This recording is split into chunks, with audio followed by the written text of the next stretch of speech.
Let's go boys. Hussain Talat out of syllabus Nawaz, तू मेरा match winner है। उन लड़कों ने परफॉर्मेंस दिखा दी जिनसे हमें कहीं से उम्मीद ना थी, और वो सब ठुल्ले हो गए जिनसे हमने हमेशा उम्मीद लगाई। फिर पाकिस्तान की सेम गलतियां, लेकिन अल्हम्दुलिल्लाह हम मैच जीत गए। इस मैच में बहुत कुछ है बात करने के लिए। पाकिस्तान ने ओवरऑल बॉलिंग बहुत अच्छी की हमेशा की तरह, लेकिन यहाँ पर आके फिर ठुल्ला हो गए। पता नहीं कैसी इनकी बैटिंग है। शुरू से स्टार्ट करते हैं। Shaheen Shah Afridi excellent spell. Pressure match में शाहीन शाह अफरीदी खुश हो देता है। लास्ट मैच इंडिया का था, उसमें शाहीन शाह अफरीदी की कोई परफॉर्मेंस नहीं थी। इस मैच में शाहीन शाह अफरीदी ने बहुत अच्छा स्पेल डाला।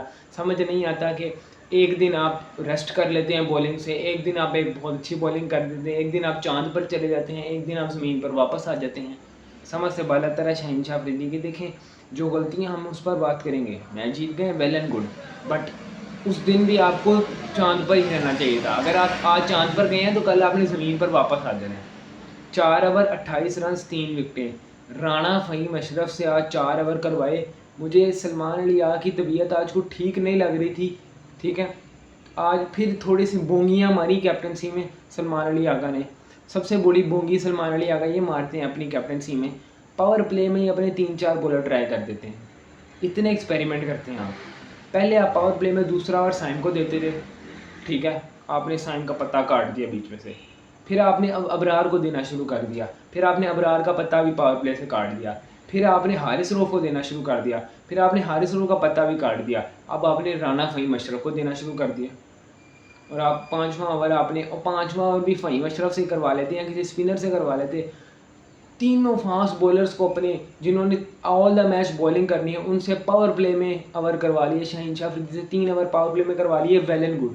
बिकॉज शाहीन शाह अफरीदी आउट कर रहे थे, विकेटें ले रहे थे, तो रिस्क लिया, अच्छी बात है। लेकिन तीनों से पावर प्ले में ओवर करवा देना और अपनी पिछली स्ट्रेटजी के साथ ना जाना कि हम जी स्पिनर के साथ जाएंगे, और जहाँ पर आप बिल्कुल आप बैकफुट पर चले जाएँ और स्पिनर को पावर प्ले में ओवर ही ना दें और अपने बैटिंग ऑर्डर चेंज करते रहें, तो ये पाकिस्तान के लिए मसला खड़ा कर देगा। आज फिर फ़खर के साथ गए, पहले साइम और फरहान ओपन करते थे, आज फिर फ़खर के साथ गए, लेकिन हमें उस तरह से रिजल्ट नज़र नहीं आए।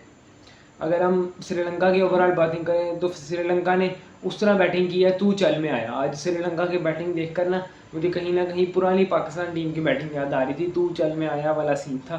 कमिंदू मेंडिस के अलावा कोई ना टिक सका, वो बेचारा भी 44 पर 50 करके गया, वो शाहीन शाह अफरीदी के LBW का शिकार बना। इसके अलावा हारिस रऊफ़ एज यूजुअल मार खाते हुए। मैंने आपको कितनी दफ़ा ये बात बताई है कि हारिस रऊफ़ जब तक रेड बॉल का टूर्नामेंट नहीं खेलेंगे, हारिस रऊफ़ कंसिस्टेंसी के साथ अच्छे बॉलिंग नहीं कर सकते। लास्ट मैच में अच्छी बॉलिंग की, मुश्किल से, मतलब शहनशाह जो आपके हारिस रऊफ़ है ना, मैक्सिमम 3 मैच बहुत अच्छी बॉलिंग करेंगे, चौथी में वापस आ जाएंगे। नहीं यार, मेरा ताल्लुक तो टेप बॉल क्रिकेट से है, मैं तो ऑब्वियसली छक्के खाऊंगा।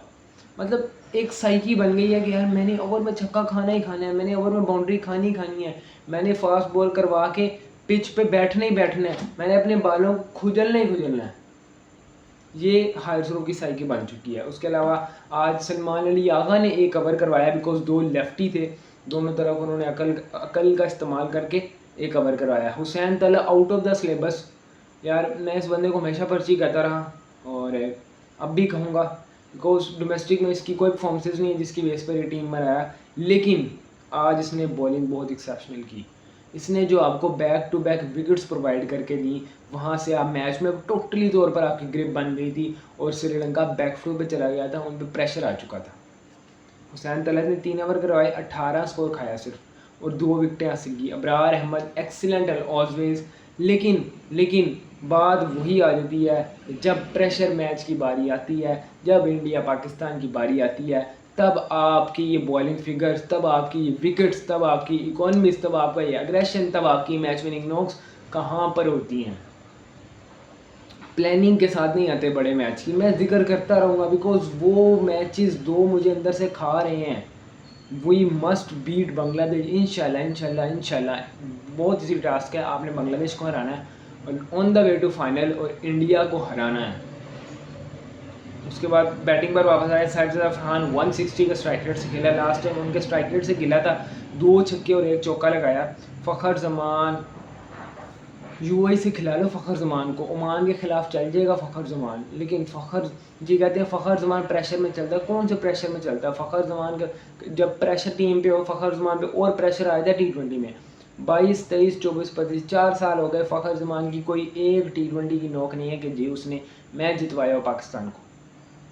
जितना बाबर आपकी T20 टीम से बाहर हो रहा है, उससे दुगना फ़खर बाहर होना चाहिए। बाबर तो फिर भी स्ट्राइक रोटेशन कर लेता था, 120, 110 के स्ट्राइक रेट या 130 तक भी खेल लेता था, समटाइम 150 तक भी गया है।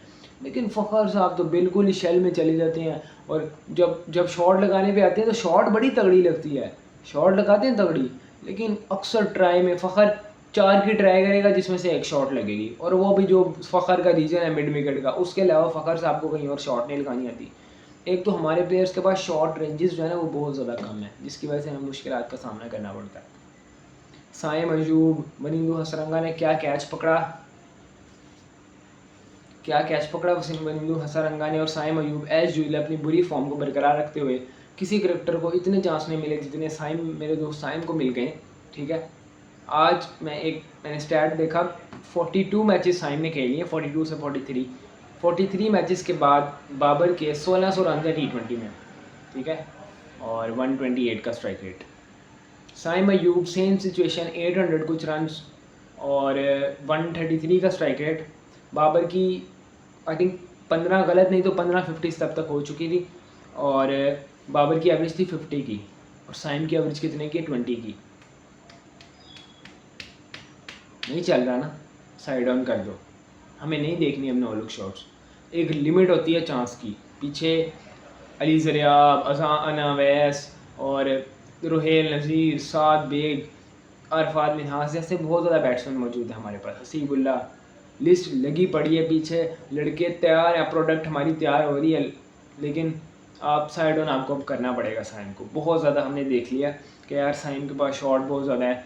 साइम साहब कब आपने साइम साहब 23 बाबर को मैं यहाँ पर 1000 दफ़ा अप्रिशिएट करूँगा। 22 से 23 मैच उसने साइम को लगातार चांस दिया। 22-23 मैच साइम साहब की 50 आई सिर्फ, तीसरी चौथी सिर्फ 50 की हुई है साइम साहब ने। उसके अलावा जहाँ मर्जी साइम को खिला दो, साइम ने नहीं खेलना।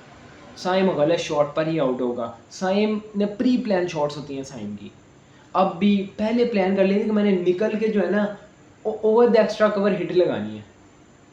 साइम जो पिछले 2-3 मैचेस में इंडिया के खिलाफ भी आउट हुआ, pre plan shots. International cricket में आप प्री प्लान शॉट नहीं मार सकते, और बड़ी टीम के अगेंस्ट तो कभी भी नहीं मार सकते। टेप बॉल में तो हम सारे आपको पता है प्री प्लान शॉट से मारते हैं, यार ऐस गेंद तो छक्का मारना है तो फिर आप मारते हैं। लेकिन इंटरनेशनल क्रिकेट में ये पुरान रसल जैसे प्लेयर्स, क्लासन जैसे प्लेयर्स को ये बातें सूट करती हैं। आपको इस लेवल पर आकर ये बात सूट नहीं करती कि मैंने प्री प्लान शॉट है कि मैंने इस बॉल पे जो है ना हिट करना है, और ऑब्वियसली में हम हिट करेंगे। इसके अलावा अगर हम नीचे से पाकिस्तान की बैटिंग को देखा जाए तो सलमान अली आगा, नो कमेंट्स।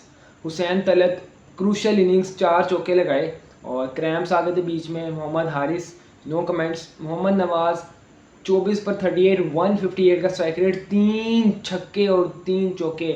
चमीरा उनका main bowler, extra fast bowler जिस पे हारिस टुल्ला आउट हुआ, उसको उन्होंने 3 छक्के लगाए हैं। हसरंगा को निकल के शॉट्स लगाए हैं नवाज़ ने।